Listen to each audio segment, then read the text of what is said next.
Hey everybody, welcome back to the garage. If this is your first time visiting my channel, please go ahead, click on subscribe, and also click on that bell to receive all the updates and activities on my channel.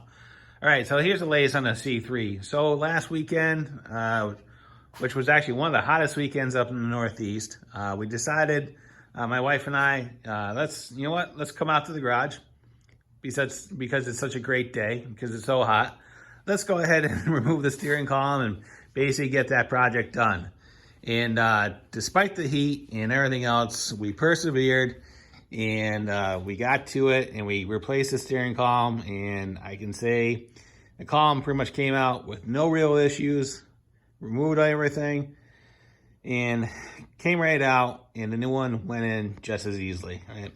Other than the hot weather, we probably spent like 2 or 3 hours on it, taking our time. And again, because it was so warm, taking frequent breaks and everything else.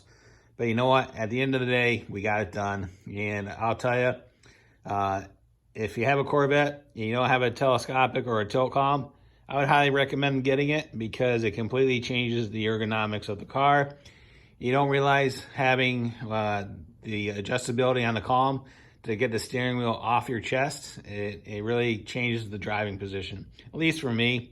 And then we also made the decision to put a smaller steering wheel in there. That also helps as well.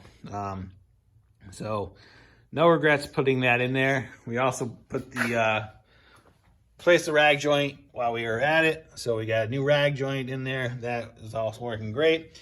That also helped to firm up the steering feel in the column because the old rag joint was completely shot. So it had to go. So as far as the seats, we've made the decision that we are going to be moving forward with removing the stock seats and putting the Fiero seats in there, and then we're going to get custom seat covers, leather seat covers from Mr. Mike's. If you do research on Fiero seat conversions for Corvettes and other cars, Mr. Mike's down in Florida is the go-to guy as far as getting a quality product. Everybody raves about his work and his finished product. I think is second to none. So I've talked to him, and those covers are on their way. They're probably about 30 to 45 days out. So that's going to put us around mid-September to October before we see them, and then we'll get them in there. But we're definitely going to put those in there and change the comfort of the seats versus what we have in there now. We also made the decision that we're going to mount the seats to the floor because I really want to gain the loss of height with the putting the C3 seat tracks on the Fiero seats. Like I said, they do raise you up, and I really want to gain that back, and I actually want to lower my height when I'm sitting in the car. So we're going to be mounting them to the floor. I already know what I'm going to do, but once the seat covers get here, we'll get them in here. We'll fab them up. We'll do the brackets, and we'll get those squared away. So at this point, what else have we done? A lot of things I did on the car, but I really didn't necessarily film it, just because I wanted to get it done. One of the things I did was installed a set of ProForm valve covers and air cleaner. Because if you remember, originally I had a set of chrome valve covers on it, and I'm not a big fan of chrome.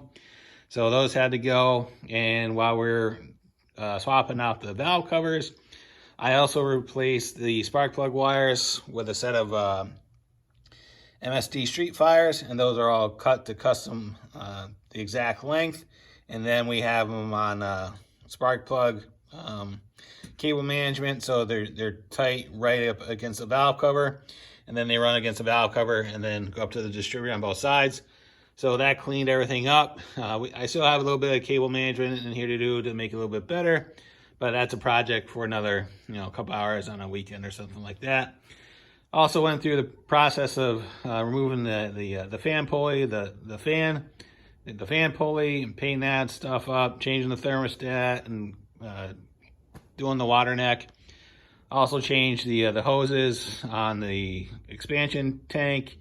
All that was crap, so replaced all that. Also replaced the heater hoses as well, and then I also installed a set of shut off valves for the heater core, because if you have a C3, you already know why I'm going to mention this, because with the C3, they are notorious for excessive heat in the cabin. So we're making small changes to mitigate the heat in the cabin during the summer. So one of the things that we did was we installed the shutoff valves in the heater core. So right now there's no water, or there's no flow to the heater core. There's still coolant in the core and the lines, but there's no flow going up to it. So we don't have a heat transfer from the heater core going into the cabin. So that has helped out quite a bit too.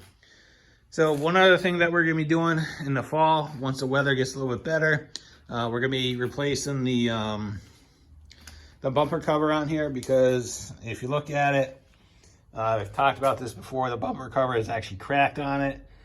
Somebody hit it, and if you look, the paint has completely delaminated off the tail lights on the bumper. It's basically, it's non-existent.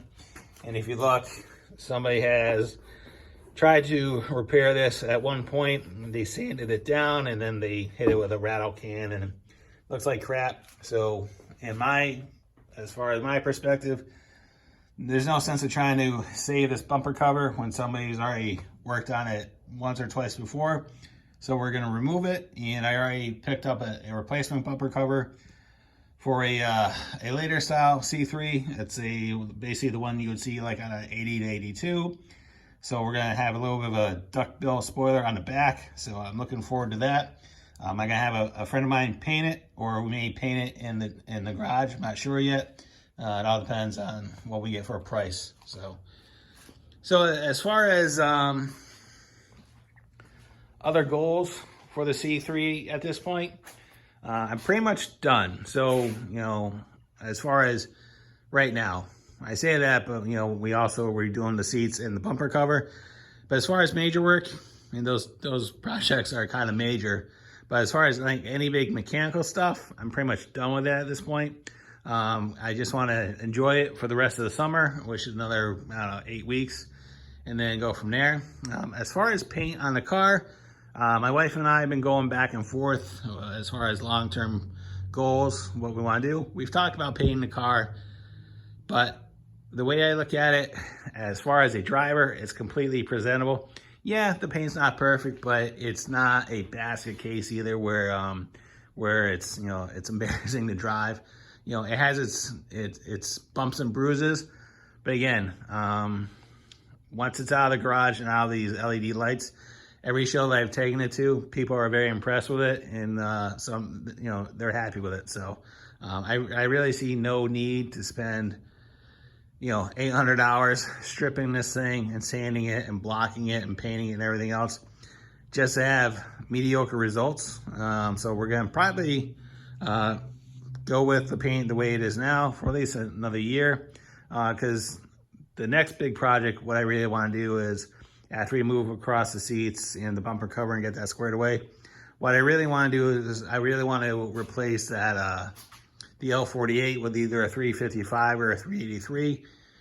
We may do that in the late winter or the spring. We'll see what happens as far as funds, but and as far as supply chains and everything else, but we'll see. But that's one of my long-term goals, is to get rid of that L48 and put something with a little bit more performance in it. Because if you remember, as far as a recap, what we've done to the car, it's actually been quite a bit. We rebuilt the front suspension, the control arms, bushings. We replaced we installed the QA1 coilovers in the front. We dropped it.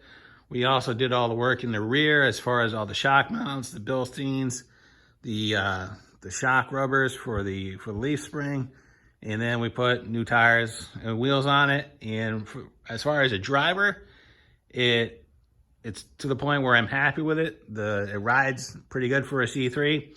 As far as performance, as far as the engine, it runs great. There's really no issues with it, so it's pretty much in an acceptable state as far as looking and driving the way I want it to. So, but there's always room for improvement, so we'll see. But yeah, so that is the latest on the C3. If there's any thoughts, questions, concerns, feedback. I always love feedback. I'm always wanting to hear back from the community as far as what I'm doing, whether you guys like it or don't like it, not interested or not. Feedback is good. So please let me know. All right, guys, if there's any thoughts, questions, concerns, leave them in the comments box. I'll get back to you as soon as I can. And as always, thanks for watching and have a great day. See ya.